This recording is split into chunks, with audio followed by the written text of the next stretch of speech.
Also, there's incredible new hype that I've become aware of, and Matt Ryan was trying to tell me about this a few weeks ago. They actually posted a blurb about it on Infowars.com.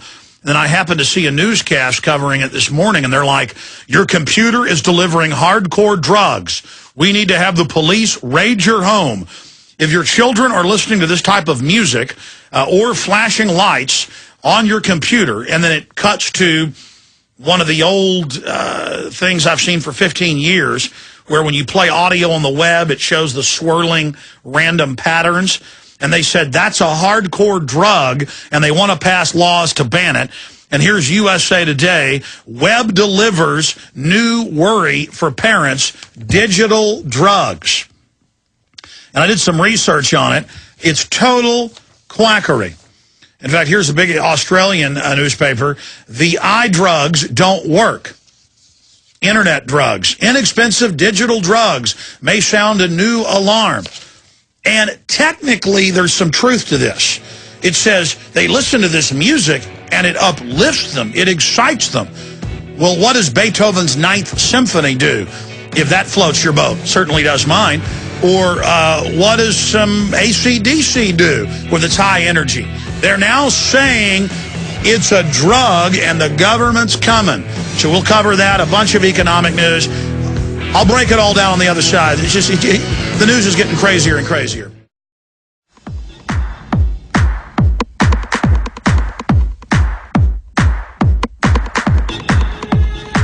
Ladies and gentlemen, if you're watching the simulcast of the radio show at prisonplanet.tv, you are seeing the hardcore drugs. We are reportedly transmitting illegal drugs right now. It's techno music from the 1990s with some pulsing snowflake images, and this is reportedly hardcore drugs, and the government wants to pass laws to ban what you're listening to right now. Here is the news articles. Here's USA Today. Give me a document cam shot, man. It says, Web delivers new worry for parents, digital drugs. USA Today. Here's another one. Richmond Times-Dispatch. Inexpensive digital drugs may sound a new alarm. And then an Australian news report out of their technology section of stuff.co.nz, actually New Zealand. We got a bunch of mainstream articles telling the truth, saying the eye drugs don't work. Internet drugs. But we've got all these newscasts about how incredibly dangerous it is. Here's one. Eye dosing. Can you get high off of digital drugs? This is a total media government hoax. We've got all these newscasts with cops saying we've got to do something about this. It could lead to harder drugs. We've got to check your computers. Well, what do you think Wagner or Beethoven or the great classical composers do? I mean, when I was a child, my parents took me to many symphonies for the Dallas Symphony, and I remember being just rising up out of my chair, the energy of it and the magic of it. The majesty of being at the Grand Canyon on Christmas Day when we were camping as a child and walking out and seeing the little birds jumping around in the snow and the cold wind and the sun rising. Crisp and delicious. It's a drug, a natural drug. We know beauty. We know what's good.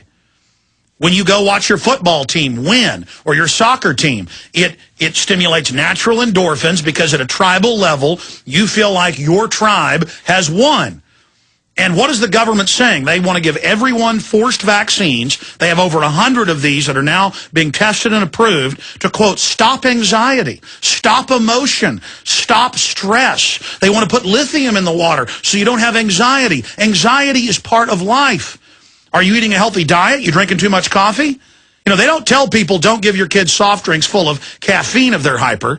Don't give them all these different dyes that admittedly are like amphetamines. No. Their answer is if your kid's hyper, put them on speed, Adderall, or Ritalin to burn out their brain. Over time, it will burn them out and they will be relaxed. Oh, you're a little depressed. Let's give you fluorine-based Prozac that admittedly massively increases mental illness and suicide. So let's play this music. Again, this is one of the most popular videos concerning, these eye drugs, and there's hundreds and hundreds of these on YouTube, and it's techno. I mean, I can't tell you in college how many clubs I went to, and yeah, you're jumping around, you're having a good time, and there's some truth to the flashing lights. That the government admits that you go into a type of lower brain pattern, very suggestible subconsciously, associated with sleep or daydreaming, so they can program you when you're watching the flicker rate of television sets.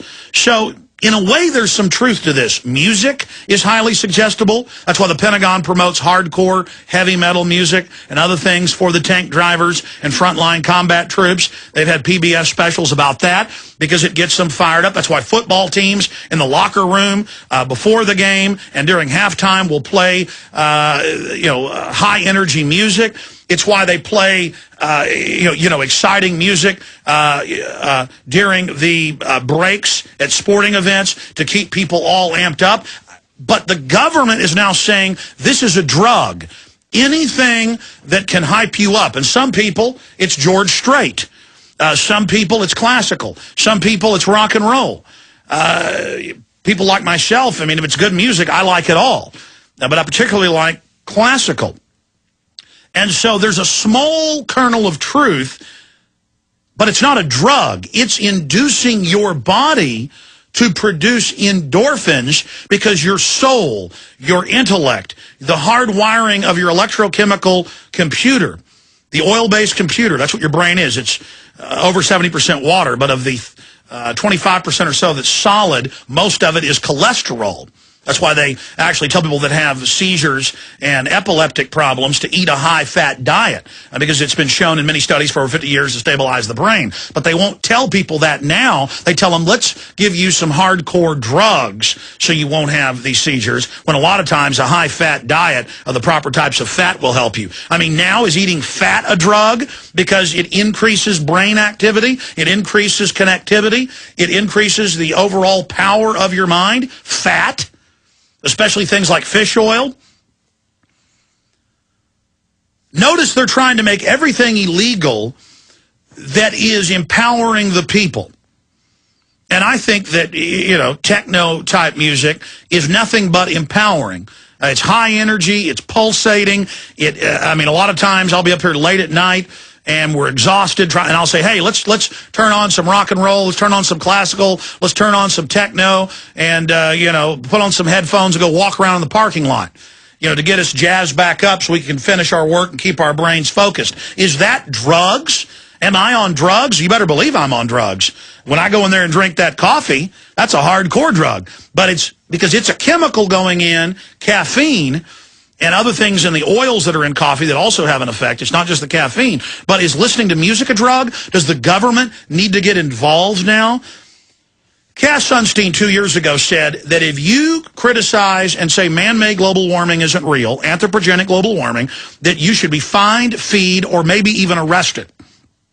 And that blogs should be taxed. And now Philadelphia has launched a $300 tax on all free speech on the internet. You want to have your own personal blog? On Blogspot, you got to pay them money. Well, here's The Guardian reporting on something that's been known for over 100 years. They've got studies for over 70 years in Scandinavia, where for several months out of the year it's totally dark and the suicides go way up. They learned decades and decades and decades ago to have artificial sun lamps in the working areas and in the homes and to paint the walls white, because your eyes are an extension of the brain. When you're gestating in your mother, at a certain point, I think it's about a month in on average, the eyes grow out of the brain. So the eyes are the window to the brain, to the soul, and they need sunlight. They need to see sunlight for dopamine levels and other natural chemicals in the brain. So sunlight is a drug. And what does Cass Sunstein say? He says it is a conspiracy theory to say that humans need any sunlight and we should stop people from getting sunlight. He's a eugenicist, okay? He doesn't want you healthy and happy. And people say, well, I don't want to get a bunch of sun because I'll look old. Folks, you're meant to get old. You are meant to have your skin get old, but by your skin burning, it gives you all of the different hormone releases, not just the vitamin D production, that your entire body needs, and it keeps your organs young. It massively decreases cancer in thousands of studies over the last 100 years. They had these studies in 1908, 1910, 1920s. But here's a whole new group of studies.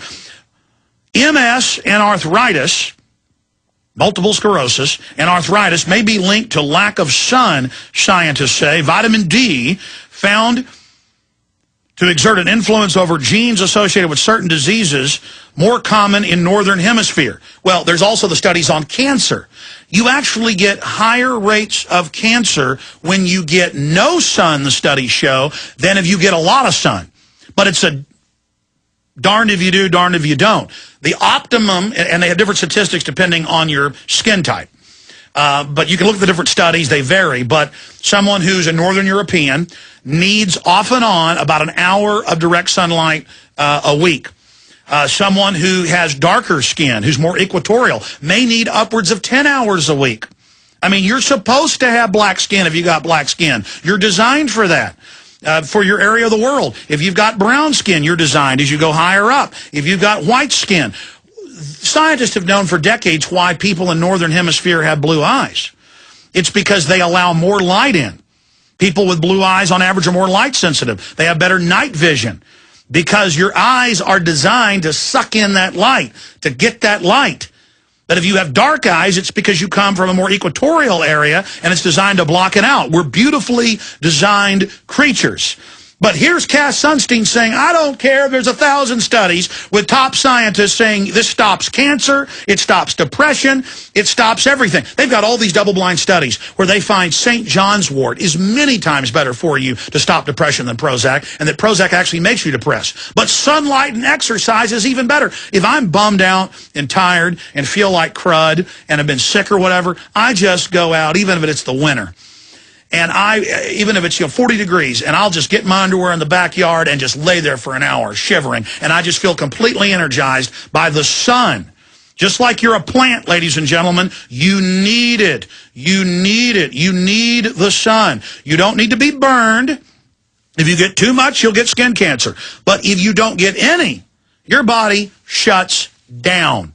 Your body shuts down. So sunlight's a drug. Music's a drug. Getting excited's a drug, and they want to block all of that. It's not a drug. It's part of who we are. It's part of what we are. And it goes on. It says, insufficient exposure to sunshine resulting in low levels of vitamin D can play a part in a wide range of diseases, from multiple sclerosis to rheumatoid arthritis, type 1 diabetes, some cancers, and even dementia, scientists say. Well, yeah, I mean, they've done studies with prisoners, again, for close to 100 years about all the diseases that increase with prisoners not getting sun. That's why, if you go back to the whole prison sciences in France, more than 200 years ago, they found to start getting people out to get some sun. Point is, I've already digressed, got a lot of other news coming up, but it is not a drug to listen to music or get sunlight. I'm not happy because this is so stupid and I'm making fun of it, making a joke. No, I'm happy because of the devil music. This music has been specifically named by the media that you're listening to as a drug. And the police officers have got to do something now. Let's go back to the newscast, because all you need is an MP3 player and this music and headphones. I mean, you don't need a rubber band and a spoon and heroin and an injector. No, and Beethoven, it's even worse. Why, if they played Beethoven's Lovely, Lovely Ninth, why, it'd be like Clockwork Orange. I'd turn into Little Alex. I'd turn into a droogie. I'd go out and commit crimes because I listened to Lovely, Lovely Ludwig's 9. Here it is. Oh, look at them. They're under the mind control. Digital drugs are all over the internet, touting a free, legal, safe way to get high. Oh, my God. And images of teenagers trying it are all over YouTube. It's these images that has a lot of parents, educators, and law enforcement officials with the Oklahoma Bureau of Narcotics concerned. Oh. Kids are going to flock to these sites just to see what it's about, and it can lead them other places. It sounds like this, and uses binaural or two-tone technology to alter your brainwaves and mental state. Kelly Johnson is a parent and teacher. We'll be right back, folks.